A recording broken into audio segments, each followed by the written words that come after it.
avez descendu Matoub. Ah oui, que Dieu ait son âme. Ils l'ont tué. Ils nous ont trahis. Ils l'ont pas raté, hein, les terroristes. Tu peux pas savoir si c'est eux. Même moi, j'en sais rien. On ne sait pas. Ah bon? Mais on a dit que c'était des terroristes. Et vous, vous êtes prêts à le croire? Personne ne sait. Ah bon? Qu'est-ce que vous voulez dire? On a peur, mon fils. On a peur de notre ombre. Ah oui, je comprends. Merci. Au revoir. Au revoir. 24 heures après ces premiers contacts, la confiance s'installe avec certains habitants. On nous oriente vers 2 témoins directs. Ils ont vu les tueurs, ils ont peur de témoigner, on leur garantit l'anonymat. J'ai constaté, il y a un son... Alors j'étais au bord de la route et j'ai entendu un grésillement de talkie-walkie.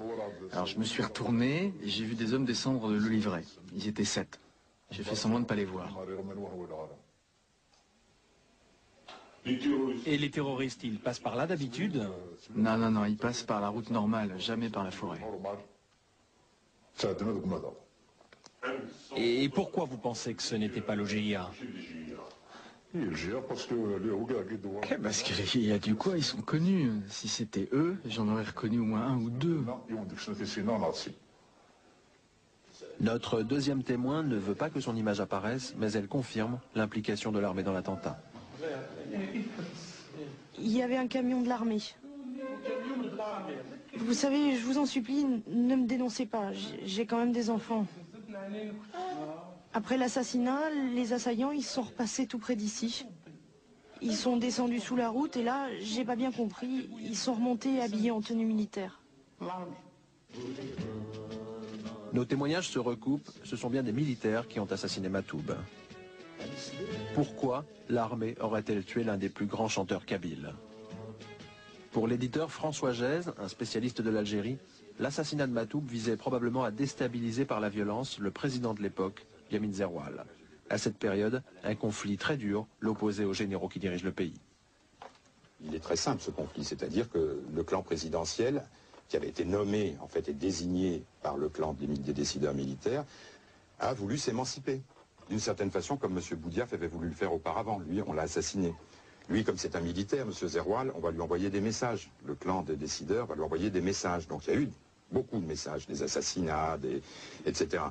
Et ensuite, des messages encore plus violents, ça a été les massacres de l'été 97, où là, selon toute vraisemblance, ils ont été réalisés, ces massacres, de façon froidement planifiée, de centaines de gens, uniquement pour retirer le tapis sous les pieds de Zerwal et montrer que c'était pas lui qui contrôlait. L'assassinat de Matoub visait-il lui aussi à déstabiliser Zerwal? C'est ce qu'affirme depuis 2 ans un officier déserteur de l'armée algérienne. Porte-parole d'un groupe d'officiers dissidents, il a créé sur Internet un site qui inquiète les généraux d'Alger.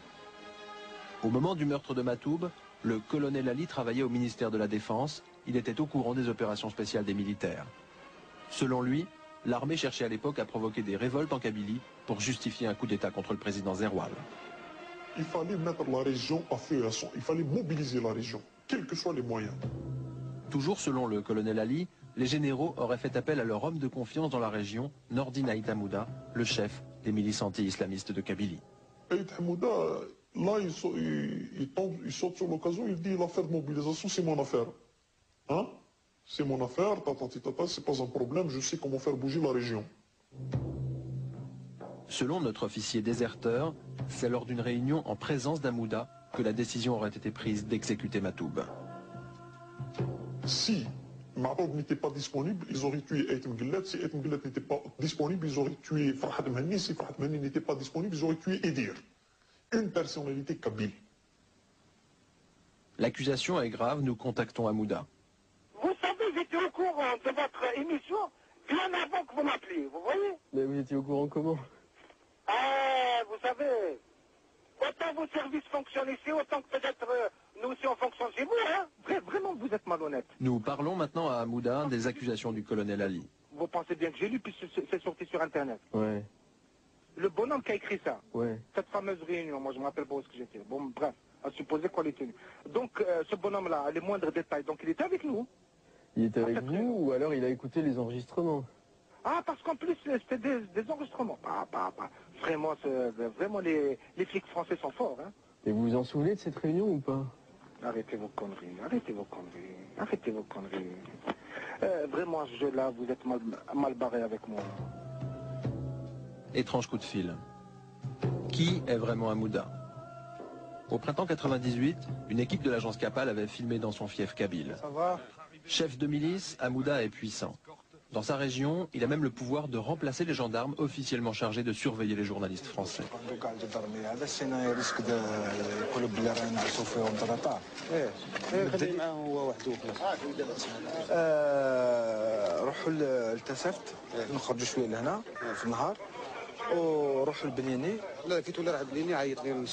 Voilà, très bien. Allez, au plaisir. Chef paramilitaire, Hamouda est aussi député du Rassemblement pour la culture et la démocratie, un petit parti kabyle que Matoub avait souvent critiqué. Dès 90, le chanteur dénonçait publiquement dans le RCD une tentative de diviser les Kabyles.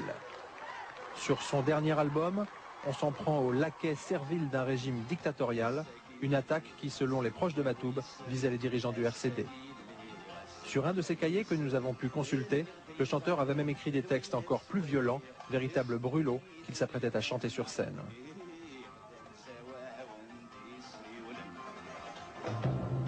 Hamouda a-t-il tué Matoub? Certainement pas. En revanche, tel un rouage du complot, on le retrouve très impliqué dans les événements qui précèdent et qui suivent l'assassinat du chanteur. Ainsi, avec le RCD, il a joué un rôle déterminant pour faire revenir Matoub en Algérie quelques jours avant son assassinat. En 1997, Hamouda avait promis à Nadia, l'épouse de Matoub, de l'aider à obtenir un visa pour la France. Mais au lieu de lancer les démarches, le RCD avait étrangement conservé son passeport pendant plus de 7 mois. Furieux, Matoub avait dû revenir en Algérie pour demander des comptes au RCD. Ce qui est choquant, c'est qu'après, il ne pouvait plus les avoir au téléphone. Donc il appelle Saïd Sadi ou autre, il ne peut plus avoir personne au téléphone. Donc il y a eu... Le problème, c'est que j'étais bloquée là-bas et Lounès était bloqué avec moi. Bloqué en Algérie, Matoub va tomber dans l'embuscade mortelle. Dans les minutes qui suivent l'assassinat, c'est Hamouda, toujours lui, qui appelle Malika, la sœur de Matoub, et les médias pour mettre l'attentat sur le dos des GIA. Le groupe terroriste du GIA connaît sa voiture, le connaissent lui particulièrement. Ils l'ont abattu donc dans un guet-apens. Il n'y a pas de doute pour ceux qui tuent en Algérie et particulièrement en Kabylie. Selon vous, qui a assassiné votre frère? La question ne se pose même pas. C'est les islamistes, c'est le GIA. Tuer un poète, c'est quelque chose de très particulier, c'est un acte fasciste. Tuer un poète au nom de Dieu, c'est un acte doublement fasciste. Lounès était évidemment la cible désignée de tous ces imbéciles qui, comme il le disait, éteignent les étoiles dans le ciel, c'est-à-dire les islamistes. Tout le monde répète la version communiquée par Hamouda, député RCD de Tizi Ouzou. Grâce à ces interventions, la France est convaincue que les assassins de Matoub, ce sont les islamistes. Hamouda est content, il recontacte Malika pour la féliciter d'avoir propagé la version officielle sur France 3. Lors de la discussion, il m'a dit, de toute façon, ton intervention lors de l'assassinat, elle a été appréciée à haut niveau militaire. Et quand tu vas rentrer en Algérie, je vais te les présenter. Là-dessus, je lui ai dit, mais moi, je ne mange pas de ce pain. C'est-à-dire, Lounès n'a jamais fréquenté ces gens-là pour que je le fasse aujourd'hui. Et avec une petite tape comme ça amicale, il m'a dit, mais de toute façon, toi, tu dois faire gaffe dans tes interventions, t'arrêtes de parler du pouvoir. Si Hamouda s'inquiète, c'est qu'en Kabylie, une partie de la population continue à accuser le pouvoir. Dans sa chambre de l'hôpital de Tizi Ouzou, Nadia, la jeune épouse de Matoub, qui a échappé par miracle à l'attentat, commence elle aussi à exprimer des doutes. Début juillet, elle se confie à la mère de Lounès Matoub. Elle m'a dit c'est des gens de l'État, mais ne le répète pas, sinon ils vont venir m'achever ici, sur mon lit d'hôpital. Dans les jours qui suivent ces confidences, la police va voir Nadia à l'hôpital. Officiellement, il s'agit de recueillir sa version de l'attentat, mais quand elle signe sa déposition, une phrase a été ajoutée. lorsqu'ils sont revenus pour que je signe le procès verbal, j'ai lu, effectivement c'est ce que j'ai raconté, mais après il y avait un tiret, je me rappelle très bien du tiret à la fin, une conclusion qui disait que c'est le GIA qui a assassiné donc Younes. J'ai pas dit ça, qu'est-ce qu'il faut faire? Donc j'avais peur, pour moi, procès verbal ou pas procès verbal, je signe et qu'on me foute la paix, c'est tout. Donc je l'ai signé. Et c'est pas moi qui a dit ça. Le 6 août 1998, Nadia sort de l'hôpital et va se recueillir sur le lieu de l'attentat. À l'époque, elle et ses sœurs se sentent menacées. Elles cherchent désespérément à fuir vers la France. Le RCD, de plus en plus soupçonné d'avoir trempé dans l'attentat, leur propose un marché. Des visas pour Paris en échange d'une conférence de presse accusant les GIA. Pour la conférence de presse, j'avais une déclaration préliminaire à lire.